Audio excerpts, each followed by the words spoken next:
moment now, but I want to say something before I post it. Okay, So we can start recording, yeah. The recording started, I think. Yeah, okay. And Okay. welcome everyone to our new webinar, a talent platform webinar on intercultural competence culture loves. Our speaker, Associated Professor Nina Tsvetkova. Full name is Nikolina, but you may call her Nina. It's easier. And I give her the floor now, and I stop sharing. Thank you. Thank you, Svetla. So thank you for this introduction. I'll do a very short one as well, because I hope to be able to get to know you a little better during this webinar. As Svetla said, I have planned this to be an interactive webinar. So I'm not going to inundate you with a lot of theoretical ideas because, you know, it's the summertime. Some of you may already be on leave and having a holiday. In this case, thank you very much for, you know, taking the time to join us. But even if you're still at work, I think this is, again, something that we are thankful for. I have prepared a series of activities for us to share and reflect. So the main thing we'll be doing here will be sharing and reflecting, because the topic is really huge. We cannot exhaust it within an hour and a half, but I guess every one of us has certain things that we can bring to the topic, and in this way enrich each other's understanding. So let me, I'm going to post something in the chat. So, and then I'll start showing the presentation. Now, before I start, let me remind you that when registering for the webinar, there was some preparation for you. I had asked you to think of either an intercultural encounter you would like to share with us today, or a joke, which can be a joke that is typical of your culture. So I hope you have prepared something. Even if you haven't, you can come up with something now at the moment. But also, in case nobody wants to share anything, just let me know, because I have prepared a couple of examples to share with you. But I really hope that we'll be able to work on your examples. And now, in the shared doc, the first thing that I would like you to do when you open it is to write your name, your country and city under the correct continent. So I'm going to start the presentation now and see if I can manage with the juggling between the presentation and the shared document. So let me know if you can get there. And here I rely on Svetla's help to see. So if someone cannot, following the link, cannot reach the document that is shared with you, just let me know on the chat. yeah, thank you. I'll try to help. Yeah, thank you, Svetla. So while you're trying to access it, once again, I'll repeat what Svetla has said. My name is Nina Tsvetkova, and I work at Sofia University at the European Studies Department, where I teach. I teach English for specific purposes, intercultural relations, introduction to multilingualism in the European Union, and a few other topics. I have also been involved excessively in teacher training, in service teacher training. And And one of the things I have been exploring for many years is intercultural communication. And why the title of this webinar, Why Culture Laughs? Probably you have some ideas, but I'm not going to ask you. I'll just share with you what my initial thoughts were. Today, probably more than before, we are communicating with people from various parts of the world. And we get involved into situations which require us to be interculturally sensitive, if not interculturally competent, because, you know, competence is something that we develop for a longer time. And sometimes these encounters with representatives of other cultures can be very bitter. Sometimes they can be very funny. Probably you remember the film, My Big Fat Greek Wedding. Yeah, the document is here in the chat. So follow the link and you'll get there.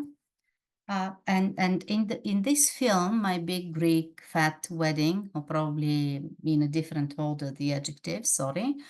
But there were a lot of funny things that happened because the characters in the film come from different cultures. We laugh while watching, yeah, but probably they didn't feel that amused while these things were happening to them. Okay, so let's start. I would like to hear where you're from. I would like to know where you're from.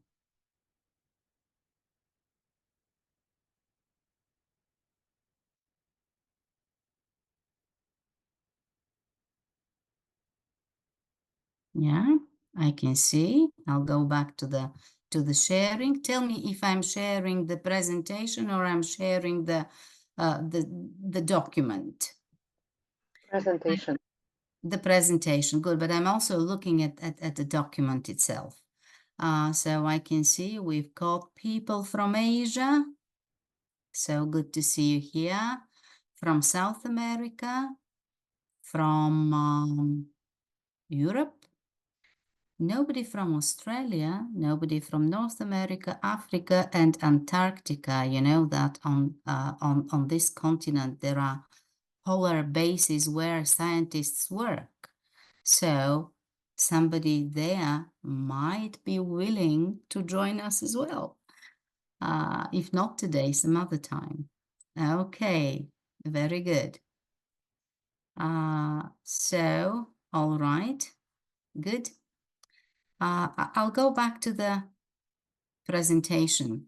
Good. It will be nice if you continue adding to it, but if everybody has added where they're from, then let's move on. You will have, because you have registered for the webinar, you will be given the link afterwards, so you can use this resource.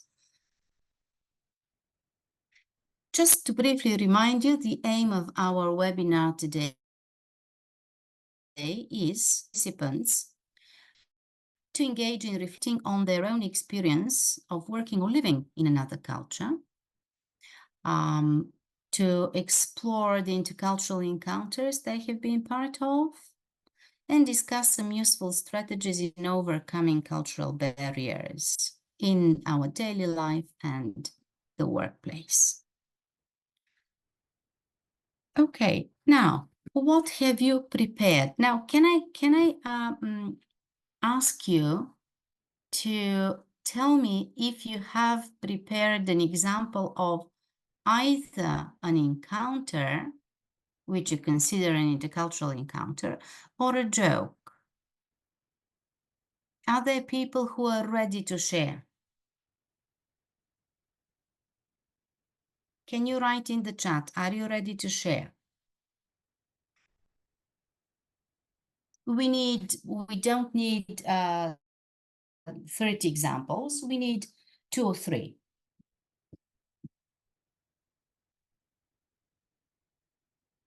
If you're ready to share, just let me know by writing yes in the chat, and then go to the shared document and write about what you have chosen to share, either the encounter or the joke that you have prepared.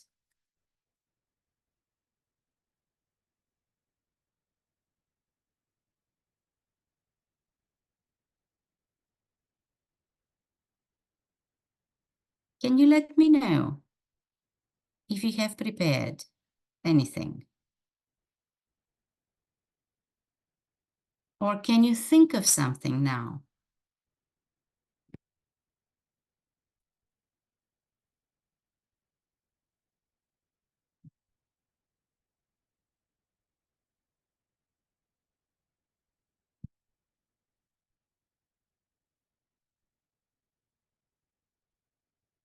Okay, thank you. You're thinking about it now. So,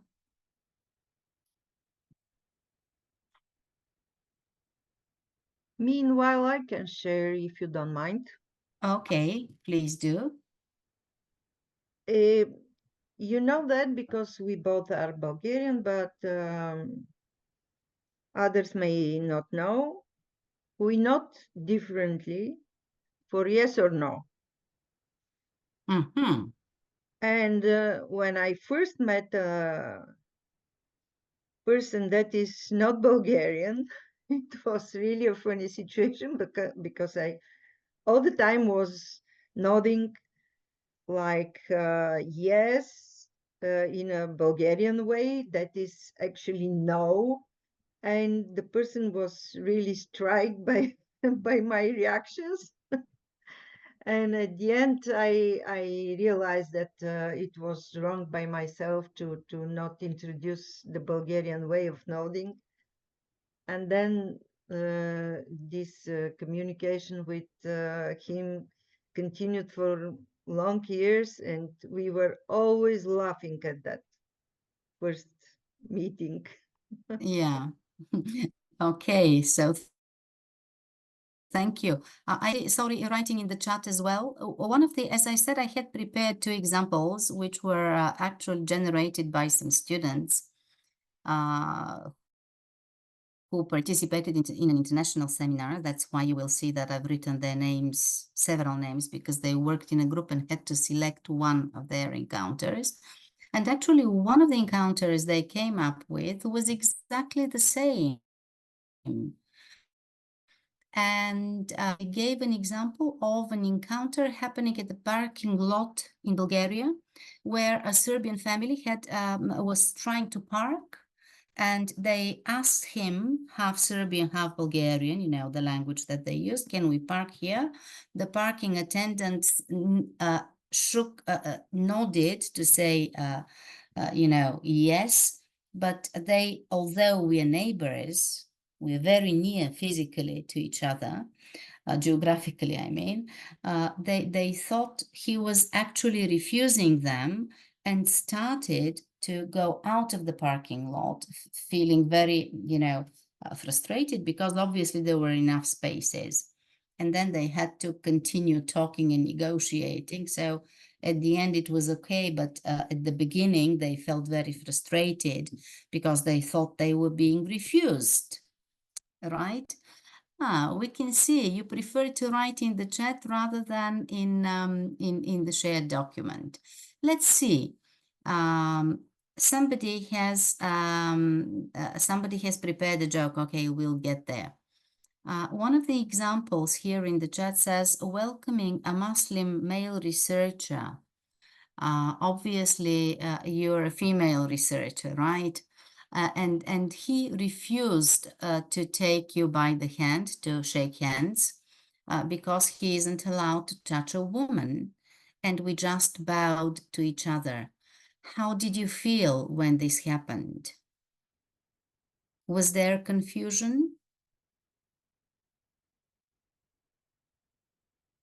Probably yes. Yeah, probably yes. But you managed to find a way to continue communicating, to find a safe third space, how to approach this greeting process without having to touch each other's hand. So we've got another, we have another person contributing in the chat. So in May 2023, it happened in the Netherlands. When your parents went to visit your husband's home. Okay, I gather your family is an intercultural family then, all right? Yeah, that's right. Yeah. Yeah. Okay, so it was my parents' first visit to the Netherlands. They were experiencing a new culture for the first time. My husband and I took them on a tour of the local area, showing them the signs, introducing them to Dutch customs and traditions. One evening, we hosted a dinner at our home, inviting some of my husband's family and friends. My parents were initially nervous due to the language barrier and the unfamiliar environment. However, my husband's family made a great effort to communicate through gestures, smiles, and the new phrases of English they knew. My parents, in turn, shared stories about their life in Ljubljana, which I helped to translate. The evening was filled with laughter, curiosity, and mutual appreciation. And even my parents tried some traditional Dutch dishes, and my husband's family was keen to learn about Indian cuisine. Aha. So that's a very happy intercultural encounter, I think. Because look at what you're sharing, that you felt a deep sense of pride and happiness, because you could see them connect despite the language and cultural differences. Very good. They were out of their comfort zone, you say, but they had open minds and hearts. Very good. So this is key. And this is something that we're going to go back to. All right, and here we've got a colleague from Bulgaria saying that this is something that is connected with the language. Sometimes the language we speak is a source of some intercultural misunderstandings.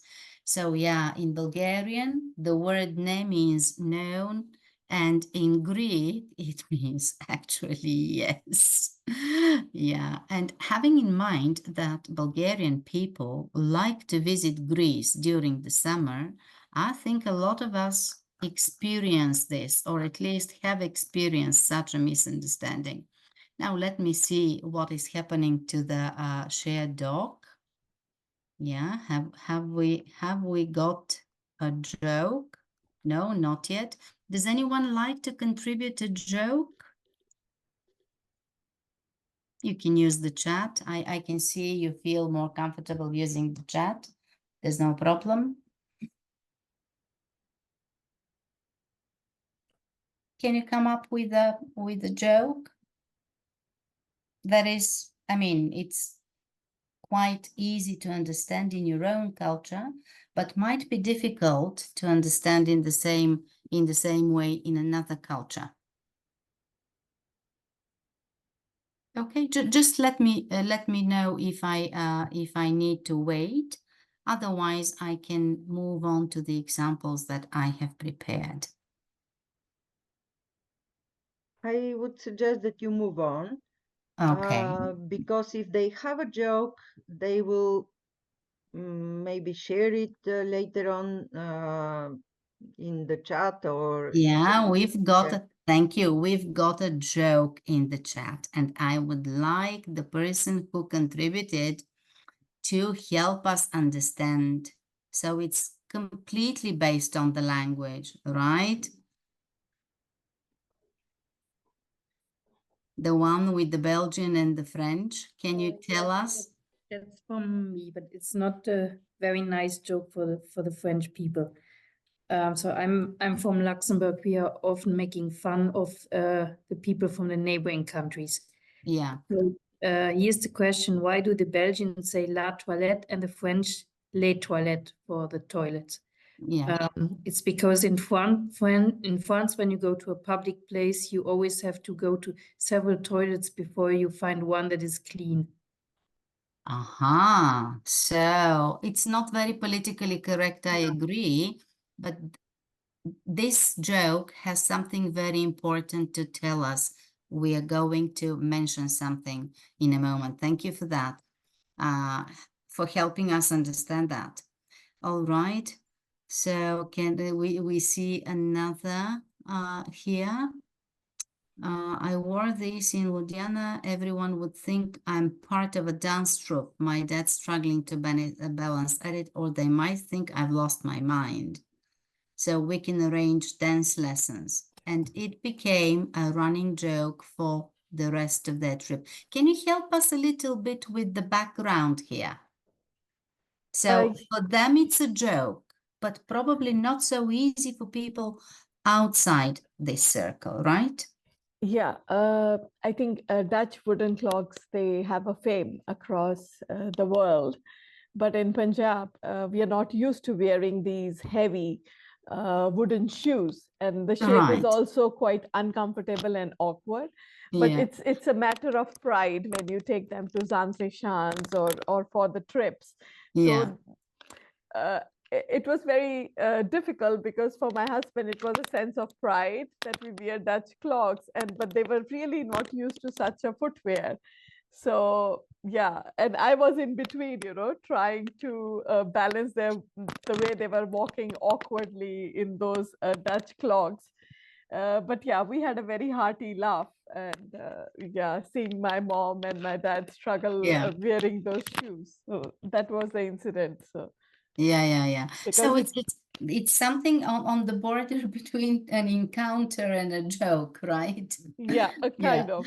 Yeah, because they used it to prepare this private joke of their own, which is Yeah. perfectly well understood within your circle. Thank you very much. So let's go back again to the questions that I have prepared here. The questions to guide us how we think about these encounters and jokes. So when the questions that I asked when I asked you to think of an encounter were: when did it happen? Where did it happen? Who was involved? What cultures were represented? What actually happened? So what is the incident focused on? And how did the people involved actually feel? Why did they feel like that? And I could add a further question, especially in the case where hard feelings were, hard or negative feelings were involved. Could anything being done so that confusion, anxiety, negative feelings being avoided? But I think our examples so far are more or less on the happy side of the spectrum. We don't have deeply confusing ones. When we consider the jokes, but I'll remind you of the questions in a moment. I think I can switch the slide. So these are the two encounters I have selected to share with you, although I'm sure you can come up with more.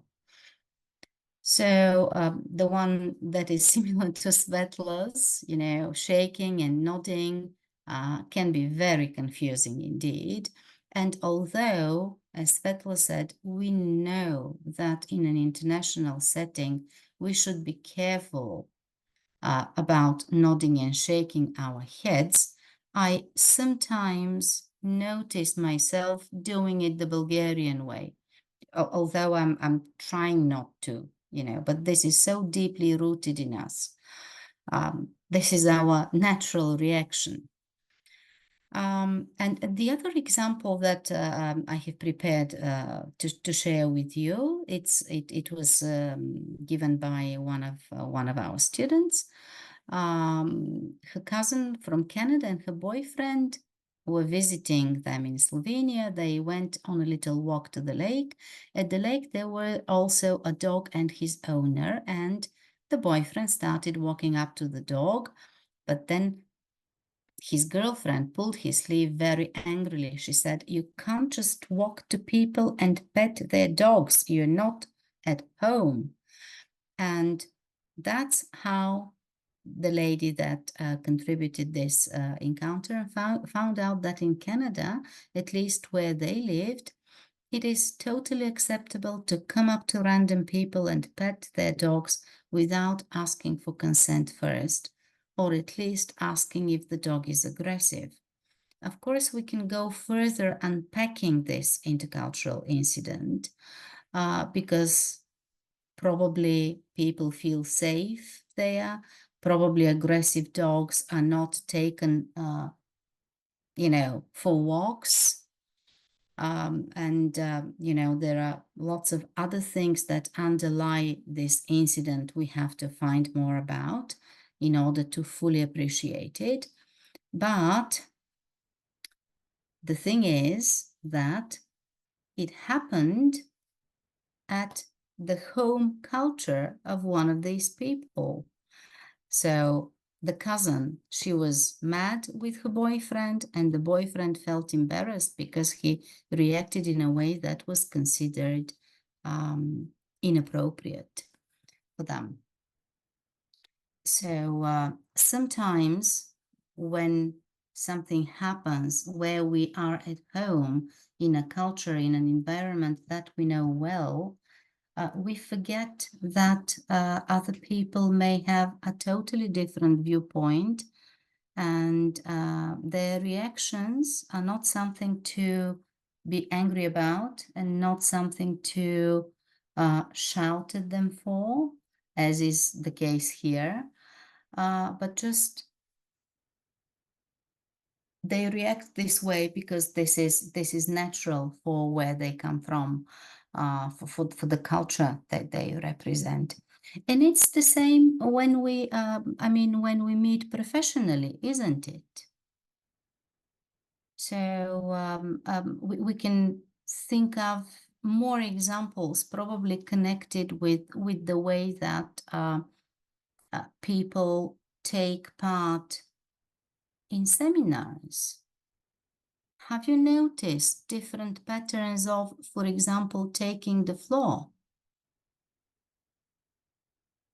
I can share a teaching incident. I had, I was invited to do an exchange visit in Guangzhou in China, for example. And that was a very well-prepared visit. I had communicated with the host teacher what I shall be talking about. It was something about intercultural communication in translators, as far as I remember. And the class was supposed to be a class of 20 students. And we discussed how to approach, the things. And we agreed that I was going to prepare a workshop, a series of activities for the students to take part in. Can you imagine what happened when I went there? Well, there were around 100 students, not 20. The room was full.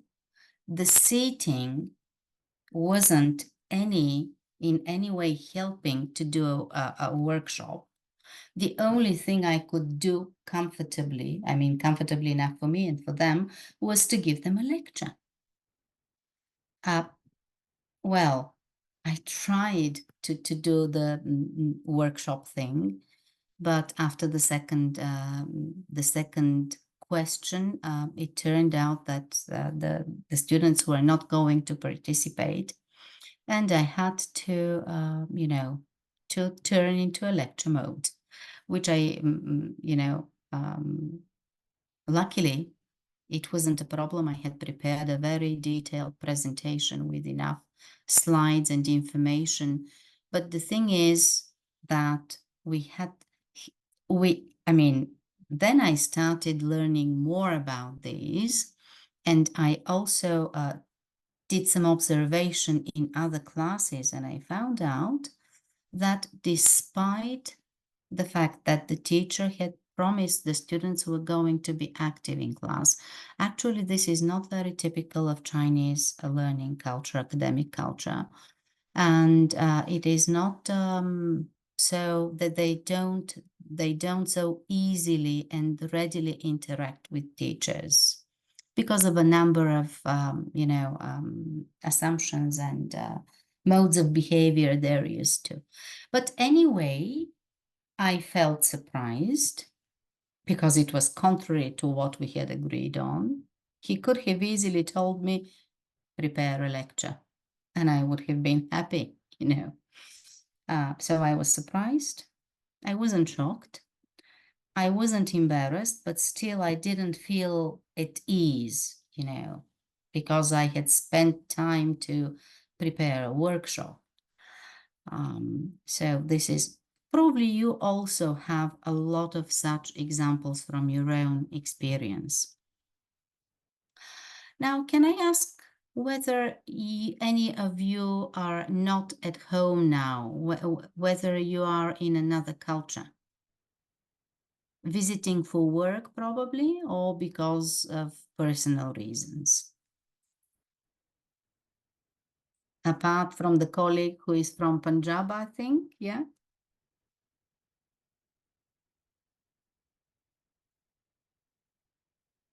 Where are you based at the moment? Are you at home or are you at another culture?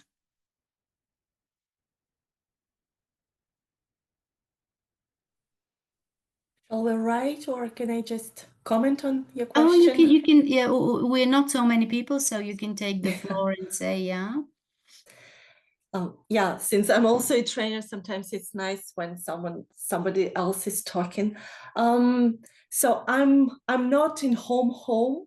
I'm originally Russian, and now I live and work in France, which became my second home. So I'm an immigrant and now well established in a new home country. Right, okay. I can see some people answering in the chat that they're in their home country. Yeah, okay. I'm also in my home country, but a few months ago, I had to give a webinar to people from various countries in another country where I spent 3 days for a project meeting. So yeah, we were totally in a different, situation. Okay, good. So we've got an example of somebody from South America, but now living and feeling part of Spain. Good. You have had some time to adapt, to adjust to Spain. I'm going to ask you a few questions about that in a moment. Let me move on. Now, I have prepared a couple of jokes, and I'm sure if you can come up with a joke, you can share it. But we often tell jokes, don't we? This is part of human nature. We tell jokes because we want to spend our time, more lightheartedly. We enjoy laughing at things. And this is everywhere. I mean, people love to watch comedies. But do we always find the same things funny? The simple answer, of course, is no. For example, I find it very difficult to laugh at some of the sitcoms that are shown on TV, especially the ones which involve throwing cakes at other people, people slipping and falling down. So this is something I can't find, hilarious. I can't laugh at that. But other than that, jokes are usually created in a culture, and the way we decipher them is very much dependent on this culture. Jokes have a punchline. This is the witty thing, the one that is the funniest. very often this punchline is based on something. In order to understand it, in order to find it laughable, we have to understand what it is based on. Is it stereotyping? Is it a particular value? Is it a particular image we hold of others? Is it some specific language use? And so on and so forth. Yeah, this is one of the reasons why it is very difficult to translate jokes. But also, if we prepare to tell a joke at an international meeting, there is a big chance it's not going to be very successful because it won't be understood in the same way by others. And here I have prepared some examples of jokes, and my Bulgarian colleagues may help me here with the Bulgarian joke. It's just one. By the way, these jokes have been shared with me by a friend because her PhD thesis was about a comparison between Bulgarian and English jokes. And she has a very rich collection of 300 in each language. And she defended her thesis several years ago, and she continues to enrich this, corpus, joke corpus. Now, when you see them, when you read them, probably you will understand why I have selected them. They're based on something connected with stereotyping. Oh, there is a spelling mistake here. It should be bullshit. Sorry. I get a black eye. So the first joke is, have you noticed, dear, that when you make a wrong step, you get a swollen ankle? That's what the man says. And the woman replies, bullshit, I get a black eye. So what does this joke rely on? What do you think? I'll try to provide a Bulgarian translation. Муци, забелязала ли си, че когато стъпиш на криво, ти се подува глезена? Глупости. Получавам удар в окото. Okay, so can somebody try to interpret that? Probably it's connected to vision, not that good vision, and that is why that person took a wrong step. Okay, thank you for that. Very brave, but no. So we have this expression to make a wrong step, the стъпиш на криво, to take the wrong step, which can have a very literal meaning, of course. But also it can be used metaphorically, meaning to make a mistake, to do something that somebody else doesn't agree with. Of course, if we mean it literally, and if you take the wrong step, you'll probably sprain your ankle and you get a swollen ankle. But if you do something which is not well perceived by the other person,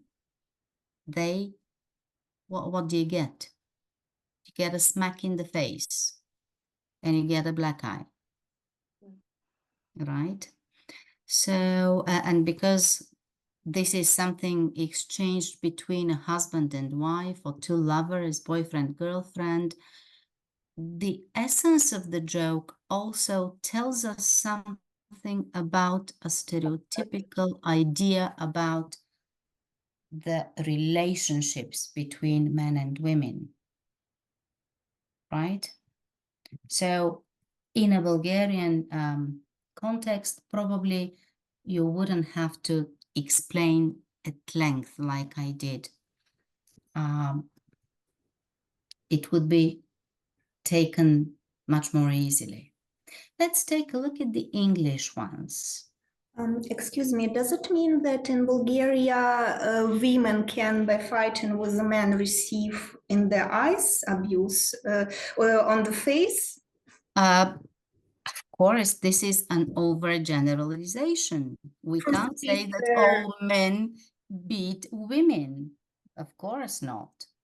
But this is what, jokes are usually built on something that is an exaggeration of the truth. But Yeah, but if and I I'm may I'm add, sure abusers can be found everywhere. I'm just speaking about this if I may level of add to unpacking. that, Yeah.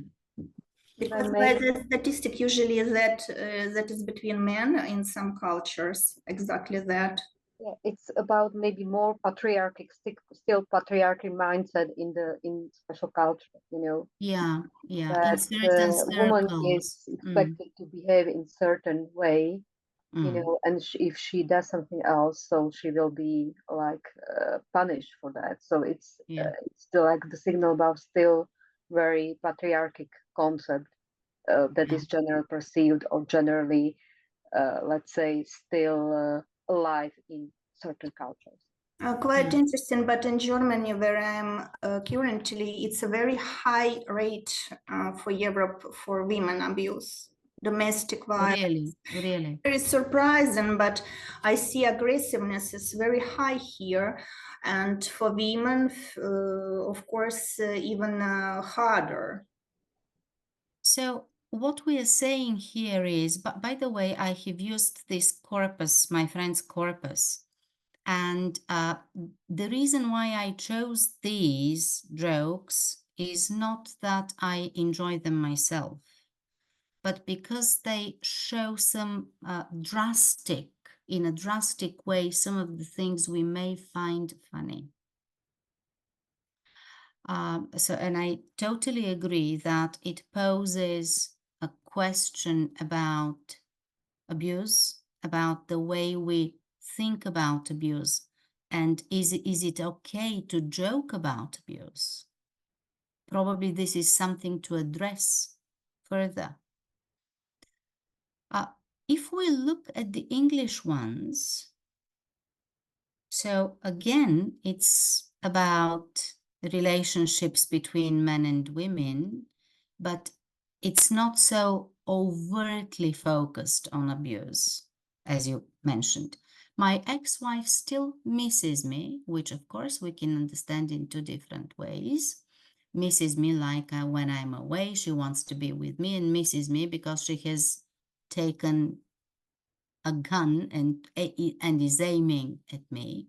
But her aim is starting to improve, right? So here it is based on this pun, like the one with the wrong step, only it is quite subtler. The only person I show any mercy to is Ruth. If I didn't, I'd be ruthless. This is much more difficult to translate and explain. It has to do with the way that English word formation works. And we know that ruthless means merciless, right?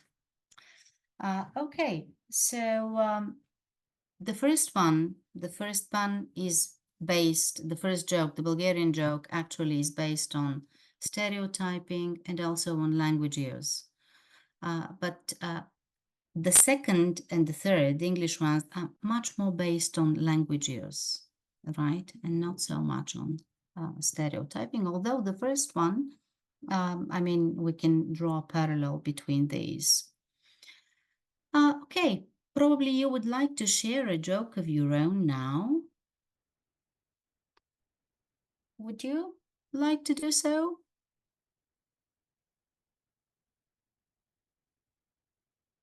Or probably you'll keep it for the end, where we'll open a question and answer session officially. I can, if it's not too late. Oh, no, you can, of course. Welcome. So it's a Russian joke based on values and the current situation, I would say. So Okay. there's a Russian, French, and American. They're talking about happiness and the meaning of happiness.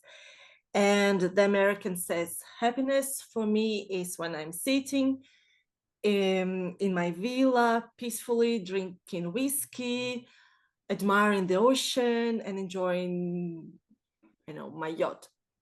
Then the French says, no, no, no. The happiness is when you're dining in the best restaurant, drinking very expensive and good wine with a very beautiful woman around you. And probably there's another woman waiting you at home. And then Russian says, no, no, no, like it's an absolutely nonsense. What's the real happiness means it's when you're in your, what we call dacha, so the second house, somewhere in, I don't know, in a countryside, and in the morning, so you're doing a little bit of gardening, and then you see a SWAT coming, so among the police, and like they're surrounding your territory, and then they're asking, is it number 7 street A? And you're replying, no, it's street B, number 11. This is what happiness means.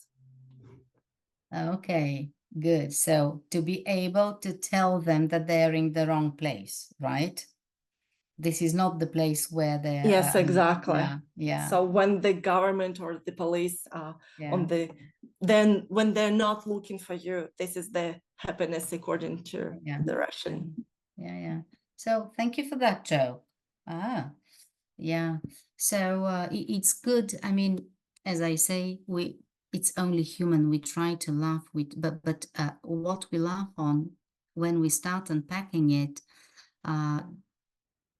the faces of what we laugh at or what we try to laugh at may not always be very, very nice, right?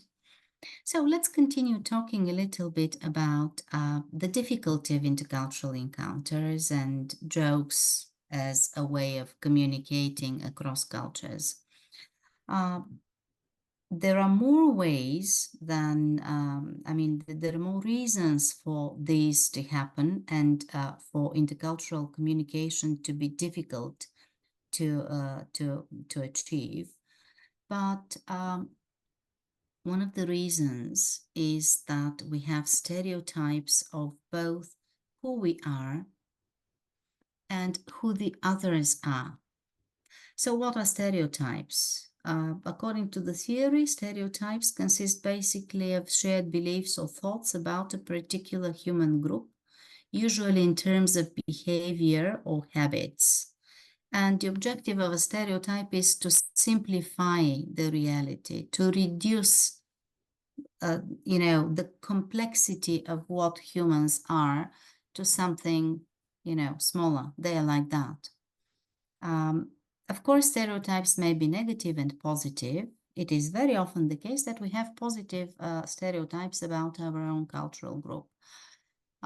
Very often, in terms of ethnic groups, we have positive stereotypes about the group that we come from, and we have negative stereotypes about our neighbors. Probably you're very well aware of the saying, the English saying, which is "Let's go Dutch." Have you heard it?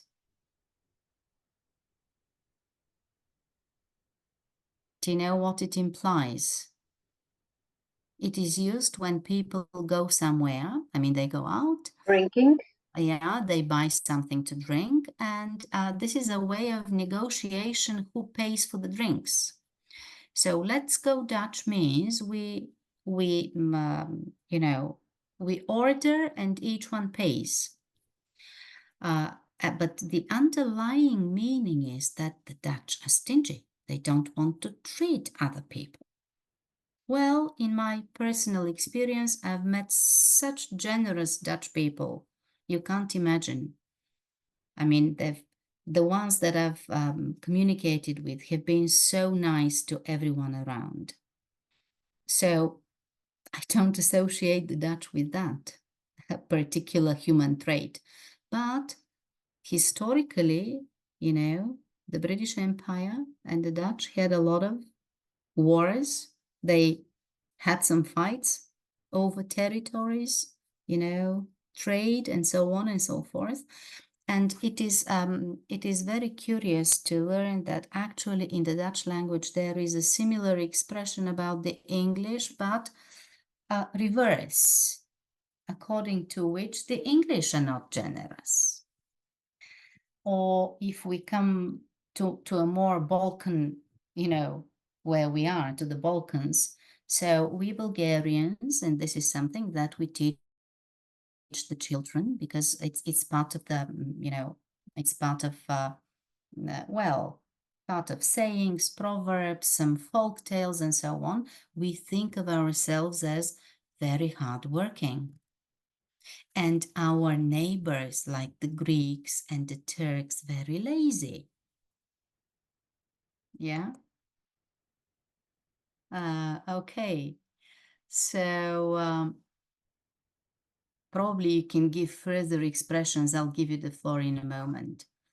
Another source of misunderstanding are prejudices, and prejudices are more difficult to deal with than stereotypes. So prejudices are judgments we make another person or another group without even really knowing them. And prejudices are learned, we acquire them as we grow, as we go to school, as we read through the news in the media. So a lot of the things that surround us reinforce these ideas and make them even more fixed. They're very difficult to modify or eradicate. And it's important that we are aware that we have them and that we address them. Of course, they can also be negative or positive. And of course, we hold negative prejudices towards groups that are not our group. And by that, I don't only mean ethnic or national groups.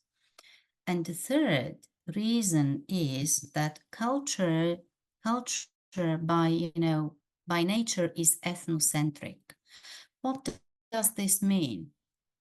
It means that our culture, this is a deeply rooted belief in any cultural group that the way we perceive the world is the right one, that the values that we hold, the ways we live, our behavior, these are universal and we expect everybody shares them. Of course, I'm overgeneralizing. Our judgments, evaluations, justifications are influenced by our ethnocentrism. But this is the natural way of, growing into a culture. The difficulty comes from the fact that when we communicate with others, it does not automatically lead to being able to disprove stereotypes or to deal with prejudices or to overcome our ethnocentrism. Our belief that what we do is the correct thing to do. We have to make a conscious effort in order to be able to deal with that. So, what makes us different? So we hold these fixed ideas about others, and we have to accept it. What makes us different? Of course, there are many levels of differences which we can consider. I already mentioned ethnicity, nationality. We can consider being different in terms of supranational groups, for example, Bulgaria, Slovakia, Germany, France, Belgium. These are the countries, Poland, which were mentioned already in this webinar.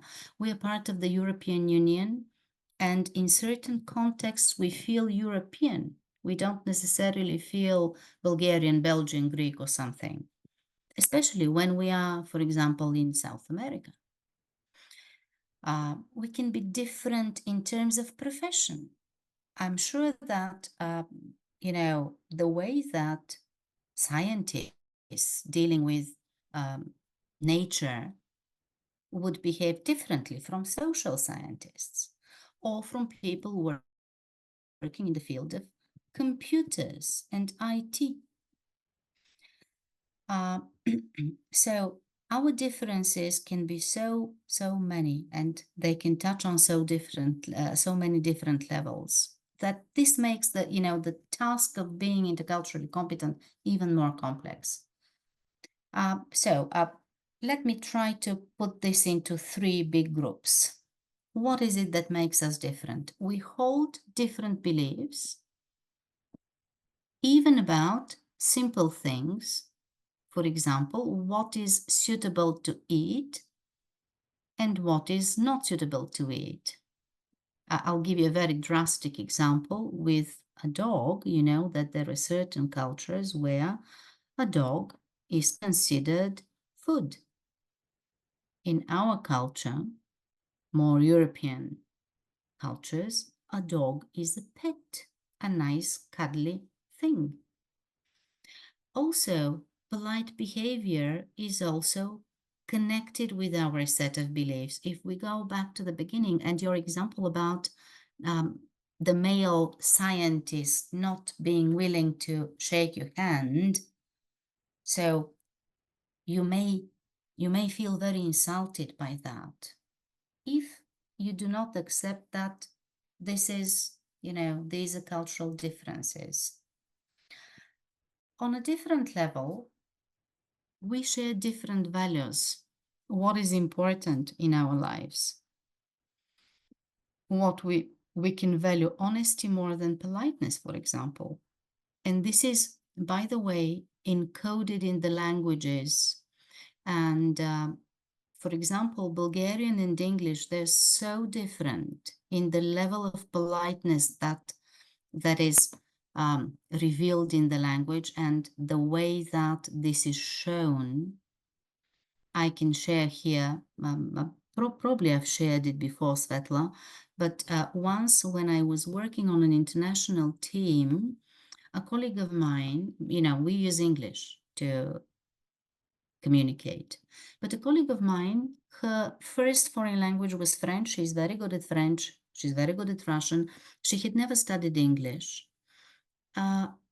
So when she speaks English, she speaks as if translating out of Bulgarian, which is much more direct. And I received an email from a British colleague asking why she's being so impolite. And I had to explain that this is not because my colleague is impolite, but because she hasn't studied English to that, level of proficiency, which would have enabled her to, acquire all these subtle ways to show politeness. So sometimes these things, can be a problem. And last but not least, in this line of thought, we have different behaviors. I mean, different behaviors are considered appropriate in different cultures. This can be, routine things. We sometimes don't even notice them. But these things guide the way we react. For example, in certain cultures, it's not polite to look older people directly in the eyes. Or in certain cultures, it is not accepted to contradict your teacher or your superior. Whereas in other cultures, this is no problem. Superiors and subordinates, they can share ideas. These are called egalitarian cultures. They share ideas much more freely. And even, the subordinates can express criticism to their superiors without feeling threatened by that. Some cultures are at one end, others at the other extreme, some are in between. And we can go on discussing such, sets of behaviors. But I would like us to, I'll just to repeat, because we have I've been trying to juggle two lines here. One of them is when we meet interculturally. The other one is humor, intercultural. Intercultural competence is not simply connected with language and language learning and being able to speak a language. Although it is in modern language learning, it's considered to be part of the way we teach students. But definitely there is more to that than just knowing a language. So in order to gain real intercultural competence, we should not simply know the meaning of words, but also we should learn about other cultures, values, beliefs, customs, traditions, and so on and so forth, where these languages are spoken. Also, if we master the linguistic mechanism to achieve a funny effect, but also the topics and the objects of laughter in a foreign culture, that will help intercultural communication. But it's not easy, of course, to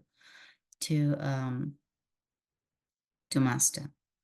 And jokes, because they are short, they can help us acquire, they can help us understand when we unpack them, what makes them funny.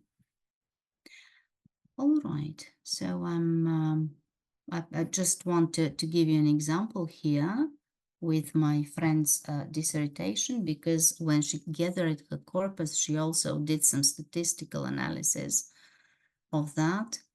And look, out of the ones that she had compared, she got the micro themes of marriage, woman and sex, in marriage, relationships, family, 4% of the corpus, woman, wife, blonde, problematic, cutie, mother-in-law, 13%, sex, cheating, nudeness, 16% of the corpus, while in English, only 14%, but not differentiated in different, in these subgroups: marriage, relationships, sex, and cheating. Okay, this is just curious, while we can draw some parallels, of course, we cannot consider these the same. These are the jokes again. And now, over to you. What do you think are the factors that can hinder effective intercultural communication? Can you share from your experience? I think we mentioned some already, but what does your experience say? By learning the language, you learn, of course, another culture. This is the best way, how people say, you absorb it together with the language. But it's not necessary. If most people there are speaking English, you can do also the same. It is very helpful to ask the questions if you are not sure. Okay. Unfortunately, not all cultures are really helpful or just have the time and interest to explain you. And you need to then to search by yourself or just by experience. And this experience might be positive or might be negative then. Yeah. Depends if you did the wrong choice, but you did not know. Yeah. Thank you for that. You are one step ahead. That was my next question. How can we overcome such difficult situations? Okay, so if anyone else would like to take the floor, please do so. That it would be lovely to hear. So I think, I have, if I may, yes, of course. I think what can hinder effective intercultural communication is this position when we think my culture is the only good one. Okay. So as long as we are not kind of open-minded, and as long as we don't perceive that other people are just different, not better or worse, but different, I think that's really hindering effective intercultural encounters. it may be funny for them. It may not be funny for me, but it's a different culture. So I can accept that. Okay, I wouldn't laugh at this joke, but they might. And I think that's important, not to be kind of closed in your own surrounding, in your own environment. Yeah, Thank you. yeah. Very good. Very good. Thank you. Of course, I tried to keep the two questions separate for the sake of clarity, but I know in real life you can't actually separate them. I mean, when we talk about what doesn't help in intercultural communication, we should think about how to overcome that, because for example, the situation we are in now is representative of what we do on a daily basis. We communicate with a variety of people, from especially with the onset of modern technologies and the internet. It's not necessary to physically go somewhere to meet people from other cultures, but we communicate all the time. So experiences that lead to intense feelings and engage our emotions, because we are emotional beings, are actually very likely to not to help, but the other way around, to hinder intercultural communication. So it's good to approach intercultural encounters, as you said, with, you know, slightly trying to hold back our criticism or our judgment, trying to unpack what is happening, trying to, you know, unpack even our own behavior and our own reactions. Why did I react like that? What made me feel so bitter, for example. Also, as you mentioned, areas of knowledge that through the process of socializing to a culture, we perceive as correct or appropriate. They may have involve differences. There might be nuances in cultures, and we might find it difficult to understand. Basics of cultural differences may be, you know, also difficult, especially those that concern the way people think or process information. So, for example, we can speak about high context cultures and low context cultures. In high context cultures, everything is a message. The color of your clothes, the, you know, distance between people, their gestures, and so on and so forth, the seating arrangement. In low context cultures, people rely much more on saying things. And this, of course, influences the way we communicate. Oops. Quite interesting. Right. Can you give an example for both?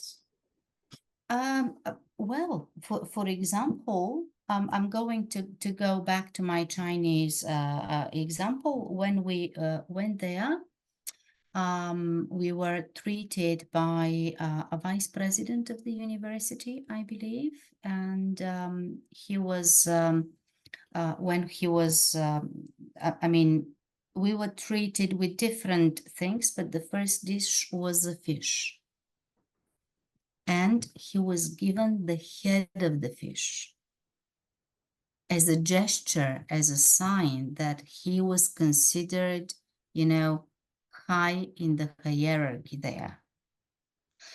Well, if you come to Sofia, I don't think we'll give you the head of the fish. Yes. Because we'd rather throw it away. Do you think, do you understand? But it goes without saying, you know, he understands that this is a gesture, that this is acknowledgement. He doesn't need to speak about it, but other people like us, we have to be explained about that. Somebody has to tell us why this happens. Of course, it's like, yeah. Excuse me, it's Yeah, like yeah. those psychological types of the person also.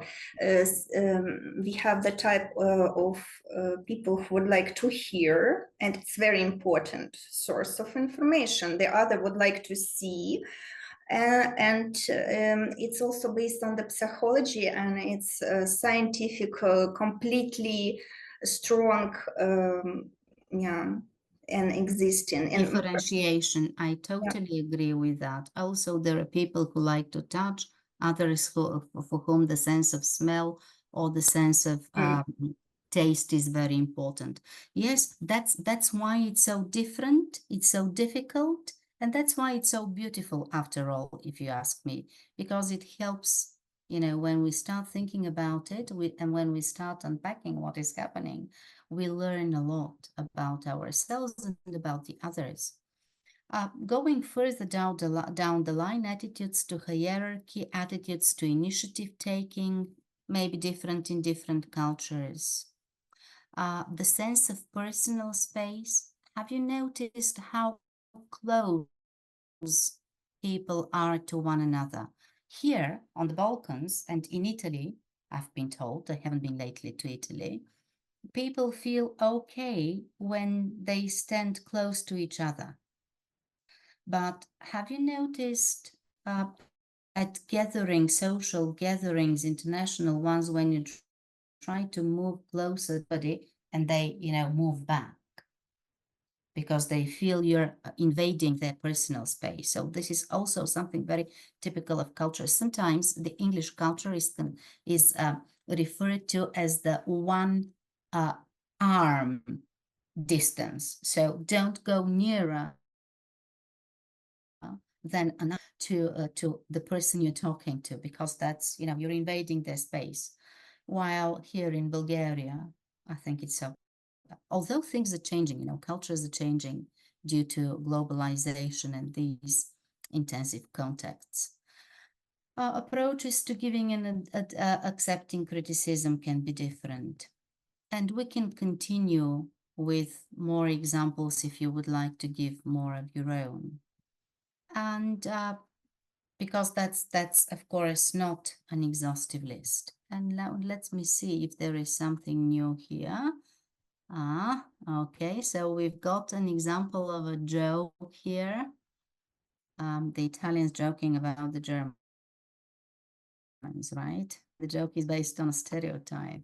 Yeah, very good. Thank you. Thank you, Ricardo, for sharing this with us.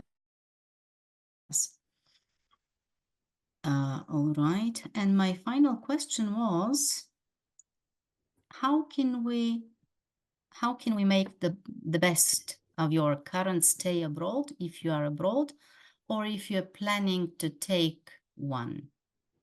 What can you do to prepare, to avoid negative feelings when you meet others? You already mentioned some of these things, like, for example, research the culture before you go there. Or if you work at a scientific organization, for example, and you're preparing to meet people from other places, do you help them? Do you prepare certain tips for them? What is considered appropriate, what is not? yes, it's a very good idea. And we are all different. In France, for example, people don't like to speak English. And unfortunately, I think the person learn a little bit French, at least. Okay. For example. Yeah. Actually, it's a good idea to learn a little of the language of where you are going to. Just a little. I mean, people will see that you're making an effort. It's taken as an acknowledgement of their culture. And it will be perceived as positive, not only in France. I think everywhere you go, it will be perceived as positive. And also, I think it makes us much more comfortable when we can recognize at least what the people are talking about, at least the basics. Yeah. I was in Turkey some time ago, and it was my first visit there, and I don't know any Turkish, and it's quite a distant culture from us Polish people, and I didn't understand anything, and it was really a kind of uncomfortable experience for me, because they were, you know, my experience is, my impression is that Turkish people are quite loud and the language is quite emotional. So I kept thinking that we were talking about me and my family. they were laughing, and I kept thinking they were laughing at us because I couldn't understand anything. We're a little bit of Italian, and the kind of expression in Italy is we perceive the Italian people as quite loud and expressive. But because I understand some basics, I feel much more comfortable because at least I can recognize what they are talking about. Of course, we can't do it every time we go somewhere, but trying at least to learn something about new situation will be helpful. For example, I can give a positive example. Now you're prompting me of visiting a Turkish university actually some time ago. And I was struck by the fact, I mean, teachers were held in such a high esteem, and people who are not teachers, but, you know, helping staff, administrative staff, they would go at such lengths, not just for us because we were international visitors, but for the Turkish teachers as well. So they wanted to show them that there's something very important, that they take a very important position in at this particular university. I can't compare because I've been only at this one. It was a private university. But I was really struck by that.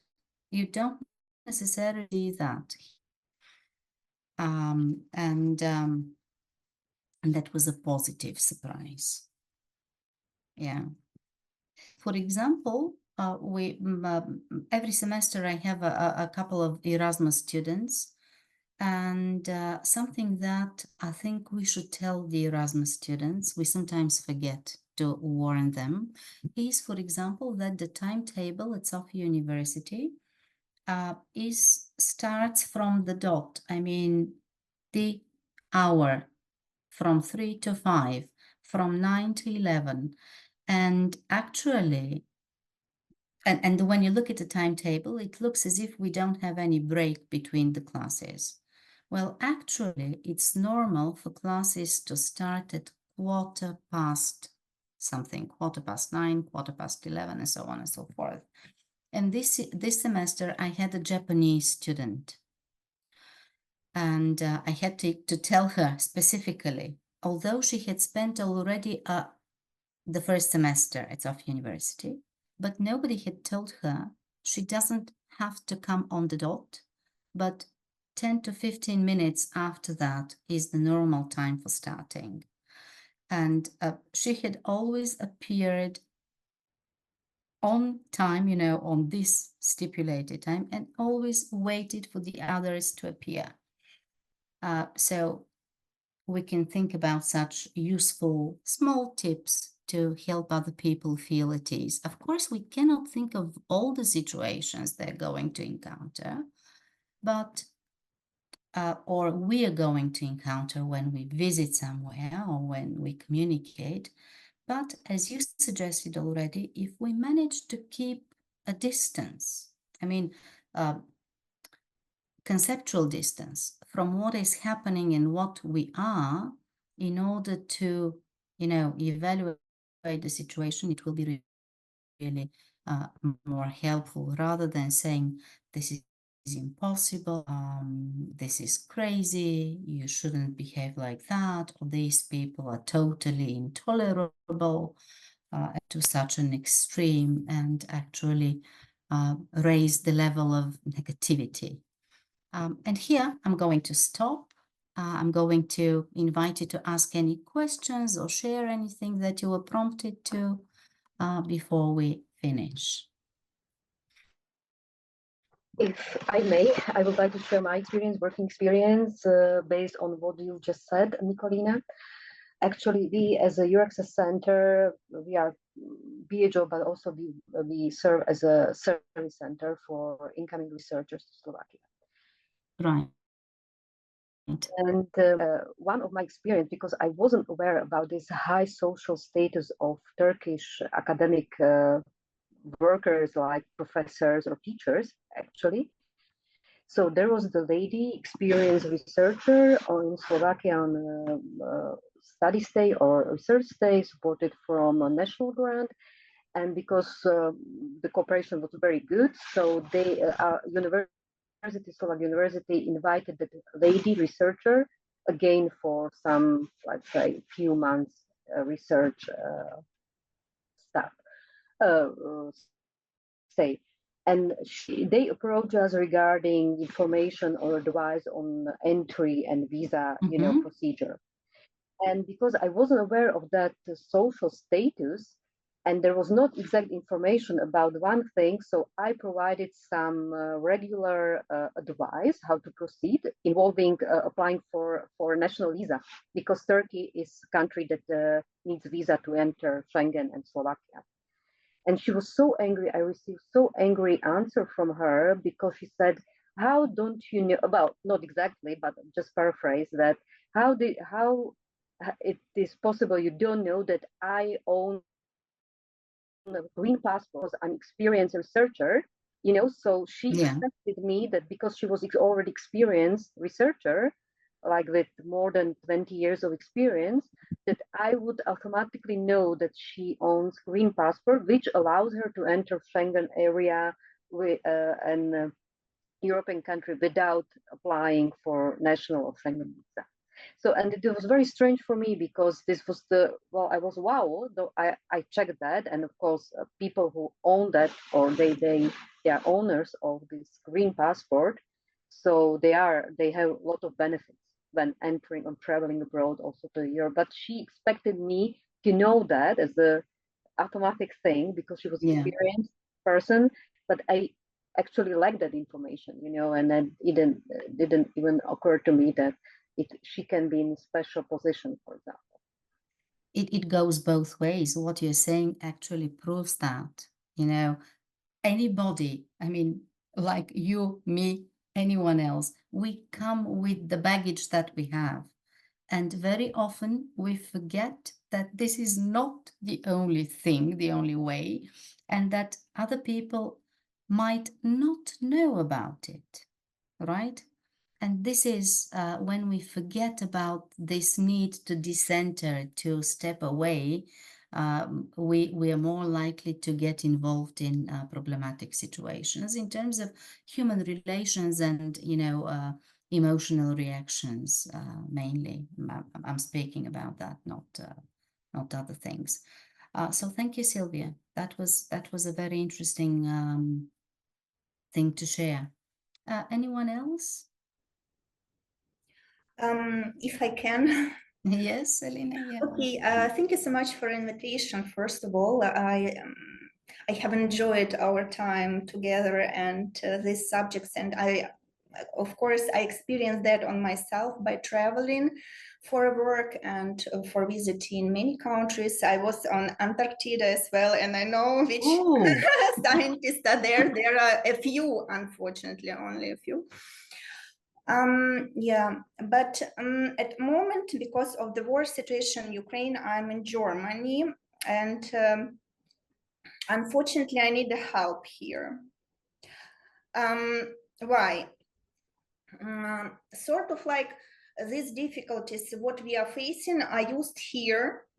I was pushed several times to work for free, for do practicas or social year, even I'm much older. As I applied for a job, I don't get any answers, and I want to get, and then I ask for feedbacks, which documents, bureaucratical things in Germany, what do you need here more? They do not answer as well. I just confused. They say they need specialists, they need intelligent people, they would like to do equality between women and men. But in daily life, I am struggling. I'm not fighting. I'm trying, and I'm searching for solutions and also ideas from other people. Unfortunately, because locally I do not get any answer or like structural things. What should I do? And I will be there. Yeah. So it's always difficult. Sometimes certain things for locals they go without saying. And they don't even question them. And especially when you mention this men-women ratio to different professions, probably you are aware of this notion of the glass ceiling. Yeah, that is there. They don't say it's there, but it's there. You can't go higher than a certain place. And I'm looking at the chat. Thank you for both for both remarks about you know, all these chats, short messages that we exchange. It's very easy to offend somebody there. And also that's a question to Elena. If you speak in Germany in English, probably it might be problematic. I'm sure that if you approach, German is fluent. yeah, you're fluent in German, yeah. Yes. So so then it's very not the strange. language. Yeah, it's not the language that is the They have problem. such difficulties. Yeah. Okay, so I think our time is almost up. There is 1 minute until the end, and I really didn't notice how time was flying. So thank you very much for your active participation. Thank you, and I hope to meet you in the future again. Thank you very much, Nina. for all insights. Thank you very much. Thank you. Yes, and Thank you. I really hope we will arrange another intercultural competence course based on other topic or other type of exercises. We will think on that. And thanks to everyone for joining us today. And I hope you enjoyed the course. I will send you soon the link to the presentation and to the video, also with the request to actually evaluate our course. Thank you very much again, and Thank you. see you soon. Bye-bye. Thank you. Thank you, Bye. Svetla, for organizing Thank it. you very much. Thank you. Thank you.